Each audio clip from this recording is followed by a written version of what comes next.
आज हम पढ़ने जा रहे हैं भारत की खोज कक्षा 8 पाठ 4 युगों का दौर गुप्त शासन में राष्ट्रीयता और साम्राज्यवाद के क्वेश्चन आंसर।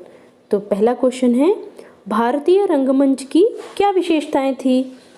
आंसर है, भारतीय रंगमंच अपने मूल में, विचारों में और अपने विकास में पूरी तरह स्वतंत्र था।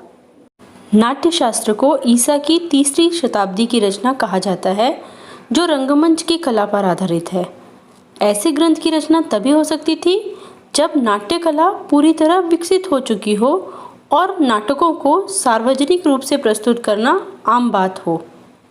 रविंद्रनाथ ठाकुर ने भारत के बारे में क्या लिखा था?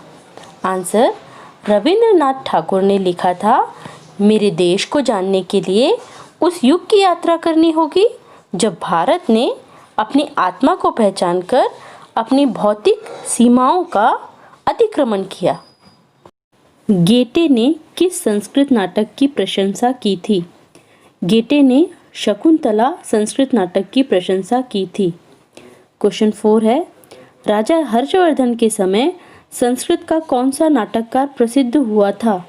आंसर है, राजा हर्षवर्धन के समय संस्कृत के नाटककार कालिदास प्रसिद्ध हुए थे। कालिदास को किस साहित्य का सबसे बड़ा कवि और नाटककार माना जाता था? कालिदास को संस्कृत साहित्य का सबसे बड़ा कवि और नाटककार माना जाता था। मेघदूत कविता में क्या है और वह किसकी लिखी हुई है? मेघदूत कविता में एक प्रेमी जिसे बंदी बनाकर उसकी प्रेयसी से अलग कर दिया गया है, वह वर्षा ऋतु में एक बादल से अपनी तीव्र चाहत का संदेश अपनी प्रेयसी तक पहुंचाने के लिए कहता है। यह कवि कालिदास द्वारा लिखी गई कविता है। कालिदास की कौन सी एक लंबी कविता है? मेघदूत कालिदास की एक लंबी कविता है। क्वेश्चन 9, किस काल को भारत का स्वर्ण युग कहा जाता है? गुप्त काल को भारत का स्वर्ण युग कहा जाता है। 4वीं शताब्दी के आरंभ से लेकर 6वीं शताब्दी तक गुप्त साम्राज्य समृद्ध हुआ। अजंता की गुफाओं की खुदाई कौन से काल में हुई थी?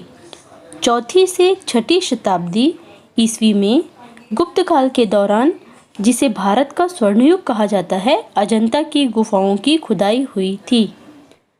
एलिफेंटा की गुफाओं में किसकी मूर्ति है? आंसर, एलिफेंटा की गुफाओं में नटराज शिव की एक खंडित मूर्ति है, जिसमें शिव नृत्य की मुद्रा में हैं। भारत में कौन सा उद्योग बहुत प्रसिद्ध था? भारत में कपड़े का उद्योग बहुत प्रसिद्ध था। लीलावती नामक पुस्तक किसने लिखी थी? भास्कर द्वितीय ने लीलावती नामक पुस्तक लिखी थी। प्राचीन भारत में गणित शास्त्र की क्या स्थिति थी? यह माना जाता है कि आधुनिक अंकगणित और बीजगणित की नींव भारत में ही पड़ी थी। बीजगणित में सबसे प्राचीन ग्रंथ किसका मिला था? बीजगणित में सबसे प्राचीन ग्रंथ ज्योतिर्विद आर्यभट्ट का मिला था। भारत में रसायन शास्त्र के विकास के बारे में बताइए। ईसवी सन की आरंभिक शताब्दियों में भारत में रसायन शास्त्र का विकास और देशों की तुलना में शायद अधिक हुआ था। भारतीय फौलाद और लोहे मीन्स स्टील और आयरन की दूसरे देशों में बहुत कद्र की जाती थी, विशेष रूप से युद्ध के कामों में। मुझे उम्मीद है ये वीडियो आप लोगों को भारत की खोज के क्वेश्चन आंसर लर्न करने में हेल्प करेगा। अगर आप इसी तरह के और वीडियो चाहते हैं तो चैनल को सब्सक्राइब करिए और बेल आइकन को प्रेस करना बिल्कुल मत भूलिए, ऐसे ही और वीडियो के लिए। तो मिलती हूँ अगले वीडियो में, तब तक के लिए थैंक यू।